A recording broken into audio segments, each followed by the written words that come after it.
নমস্কাৰ বন্ধু বান্ধৱীসকল, স্বাগতম জনাইছোঁ অন্য এটা ভিডিঅ'লৈ। মাল্টিপ্লিকেশ্যনৰ শ্বৰ্ট ট্ৰিক মানে পূৰণ অংক কৰাৰ শ্বৰ্ট ট্ৰিক এটা আপোনালোকলৈ লৈ আহিছোঁ।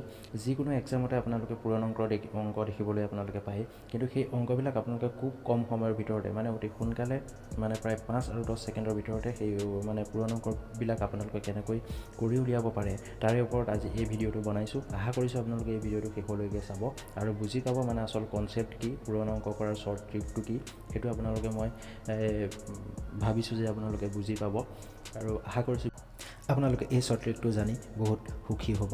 তেতিয়াহ'লে আহক ভিডিঅ'টো আৰম্ভ কৰোঁ।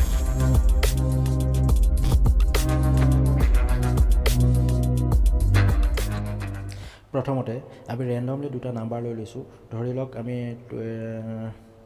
23 আৰু ধৰি লওক ৰেণ্ডমলি দুটা নাম্বাৰ উঠাই লওক। তেনেকৈ ধৰি ললোঁ 33 আমি পূৰণ কৰিব লাগে।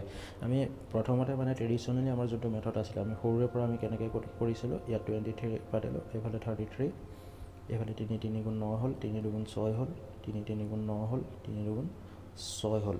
আমি প্ৰথমতে আমি সৰুৰে পৰা আমি এইটো মেথডত কৰিছিলোঁ। এইটো হ'ল 9 9 6 15 আৰু 6 1 7। এই মেথডটো আমি সৰুৰে পৰা কৰিছিলোঁ, কিন্তু এতিয়া এই ভিডিঅ'টোৰ জৰিয়তে মই আপোনালোকক কৈছোঁ যে এটা শ্বৰ্ট ট্ৰিকৰ সহায়ত মই আপোনালোকক এই পূৰণৰ অংকবিলাক খুব কম সময়ৰ ভিতৰত আপোনালোকে এক্সামতো যদি থাকে খুব কম সময়ৰ ভিতৰতে আপোনালোকে উলিয়াব পাৰিব।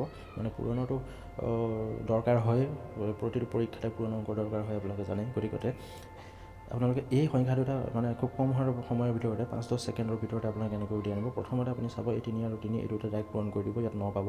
তাৰপিছতে আপোনালোকে একো কৰিব নালাগে, জাষ্ট এই সংখ্যা দুটা 3 আৰু 3 আৰু 3 আৰু এই দুটা ক্ৰছ মাল্টিপ্লিকেশ্যন কৰি আপোনালোকে যোগ কৰি দিলেই হ'ল। মানে 3 আৰু 3 যদি আপোনালোকে মাল্টিপ্লিকেশ্যন কৰে 9 পাব, আৰু 3 আৰু 2 যদি মাল্টিপ্লিকেশ্যন কৰে 6 পাব। 9 আৰু 6 মিলি কিমান হ'ব? 15। 15 আপুনি 5টো ইয়াত পাতি দিব, এটা ক্ৰেডিট ৰাখি দিব, আৰু লাষ্টৰ ষ্টেপত এই দুটা পূৰণ কৰি পেলাই এই ক্ৰেডিটটো যোগ কৰি দিলে হৈ গ'ল। মানে 3 2 গুণ 6 আৰু 1 7। এইটো হ'ল আপোনাৰ কাৰেক্ট এনচাৰ। আপুনি খুব কম সময়ৰ ভিতৰতে আপোনালোকে ইয়াৰ এনচাৰটো উলিয়াই আনিব পাৰিব। আহক আৰু এটা উদাহৰণ ইয়াৰে লৈ লওঁ। অতি সোনকালে আমি খুব সোনকালে মানে আমি কেনেধৰণে আমি এতিয়া কৰিম আমি সেইটো চাব। আমি ধৰি লওক আৰু দুটা নাম্বাৰ লৈ লৈছোঁ। ধৰি লওক এটা 32 আৰু এটা ৰেণ্ডমলি যিকোনো দুটা নাম্বাৰ আপোনালোকে ধৰি লওক, আৰু এটা ধৰি লওক 43। এনেকৈ আপুনি যদি ডাইৰেক্ট যদি কৰিব লগা হয়, প্ৰথমতে আমি কি কৰিম, 3 গুণ 6 ইয়াত আমি পাতি দিম, তাৰপিছত 3 3 গুণ 9 আৰু 4 2 গুণ 8, 9 এটা 17, 7টো ইয়াত পাতি দিম, এটা কেৰি থাকিব, 4 3 গুণ 12 13। এইটো একদম কাৰেক্ট এনচাৰ আপোনাৰ এনেকৈ পাই যাব। আৰু অতি সোনকালে মানে আপুনি খুব সোনকালে আপোনালোকে ডাইৰেক্ট এনেকৈ উলিয়াব পাৰে। ধৰি লওক আৰু এটা সংখ্যা মই লৈ লৈছোঁ ইয়াত 55, আৰু এইফালে ধৰি লওক 45। এনেকৈ আপুনি যেনিবা পালে 5 5 25 5, 2 এটা থাকিব, আপুনি সেইটো মনত ৰাখিব। তাৰপিছতে 4 5 20 আৰু 5 5 25, 20 আৰু 25 কিমান হ'ব? 45। 20 আৰু 25 কিমান হ'ব? 45। 45ৰ লগত আপোনাৰ এই 2টো আপুনি যোগ দিব লাগিব। 2টো যোগ দিলে কিমান হ'ব? 47। 47 আপুনি 7টো ইয়াত পাতি দিব, তাৰপিছত 4 5 20 20, আৰু ইফালে কিমান থাকিব? 24। আপোনালোকে এইটো ইয়াৰ কাৰেক্ট এনচাৰ আপোনালোকে পাই যাব। আপোনালোকে বুজি পাইছে চাগে, আপোনালোকে কনচেপ্টটো বুজি পাওক। কনচেপ্টটো বুজি পালে আপোনালোকে পূৰণফলবিলাকো খুব সহজভাৱে উলিয়াব পাৰিব। আৰু আজিৰ এই ভিডিঅ'টোত মই আপোনালোকক মাত্ৰ দুটা ডিজিটৰ মানে 32 43 এনেকৈ ধৰক আপোনাক মই দুটা ডিজিটৰহে আপোনালোকক মই দেখাইছোঁ। ইয়াৰে পাছত মই যোনটো ভিডিঅ' লৈ আহিম তাত আপোনাৰ 3টা ডিজিটৰ আপুনি শ্বৰ্ট ফৰ্মৰ সহায়ত পূৰণফল কেনেকৈ উলিয়াব আপুনি সেইটো জানিব পাৰিব।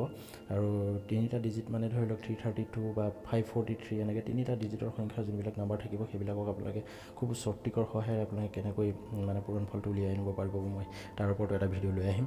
আৰু তাৰ পাছতে আপোনালোকক মই স্কুৱেৰ উলিওৱাৰো কিছুমান মানে শ্বৰ্ট ট্ৰিক আপোনালোকৰ মাজলৈ মই লৈ আহিম। মানে ধৰি লওক কোনোবা এটা সংখ্যা যেনিবা স্কুৱেৰ উলিয়াব লাগে, সেইটো আপুনি শ্বৰ্ট ট্ৰিকৰ সহায়ত আপুনি কেনেকৈ উলিয়াব, মই তাৰ ওপৰতো এটা ভিডিঅ' আপোনালোকৰ বাবে খুব সোনকালে লৈ আহিম। গতিকে আপোনালোকে মোৰ চেনেলটো ছাবস্ক্ৰাইব কৰি ৰাখিব, যাতে মই যিকোনো ভিডিঅ' মানে এনেকৈ শ্বৰ্ট ট্ৰিকৰ যিকোনো ভিডিঅ' আপলোড মানে কৰাৰ পাছত যাতে আপোনাৰ পৰা সেই ভিডিঅ'টো মিছ নহয়। গতিকে আপোনালোকে প্ৰেক্টিছ কৰিব।